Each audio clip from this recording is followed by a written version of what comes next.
আজকে শুধু সবজি রান্না করব। সে কি সবজি রান্না করব সেটাই আপনাদের সাথে শেয়ার করব। চলেন দেখা যাক। হ্যালো ইভরিওয়ান, আসসালামু আলাইকুম। সবাই কেমন আছেন? আশা করি ভালো আছেন। আলহামদুলিল্লাহ আমরাও ভালো আছি। আজকে গোশত, মাংস বা মাছ কিছুই রান্না করব না। মাছ যদিও বা আমি খুব কম রান্না করি, মাছটা রান্না হয় না। তো আজকে শুধুই সবজি রান্না করব। সাজনার ডাঁটা দিয়ে ডাউল রান্না করব।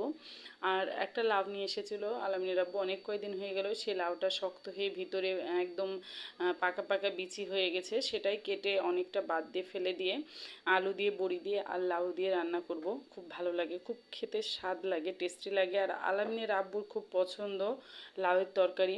যদিও বা আমি অত ভালো করে লাউয়ের তরকারিটা রান্না করতে পারি না, তো মনে করতেছিলাম যে আজকে একটু সুন্দর করে রান্না করব। যেহেতু শুধু সবজির তরকারিটাই, তাহলে বাচ্চারা খাবে, একটু ভালো হলে খেতে ভালো লাগলে ভাতটা খাবে ওরা।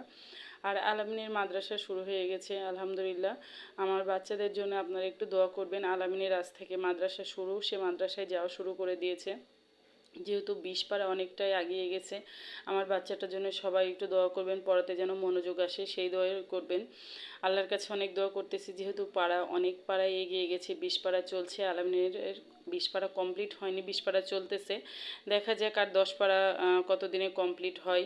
আল্লাহর কাছে অনেক দোয়া করতেছি, বাকিটা আল্লাহর ইচ্ছা। তো এই তো আমার রান্নাও কমপ্লিট, দুপুরের খাবারটা আপনাদের সাথে একটু শেয়ার করে নিলাম। মাশাআল্লাহ অনেক সুন্দর হয়েছে, তরকারি দুইটা, সবজি দুইটা। ফারহানকে খাইয়ে আমি একটু খেয়ে নিব, দিয়ে বাচ্চাদেরকে ঘুম দিব। আমার ভিডিওগুলো কেমন লেগে থাকে অবশ্যই ভাইয়ারা এবং আপুরা কমেন্ট করে জানাবেন। যদি ভালো লেগে থাকে লাইক, কমেন্ট, শেয়ার করতে ভুলবেন না।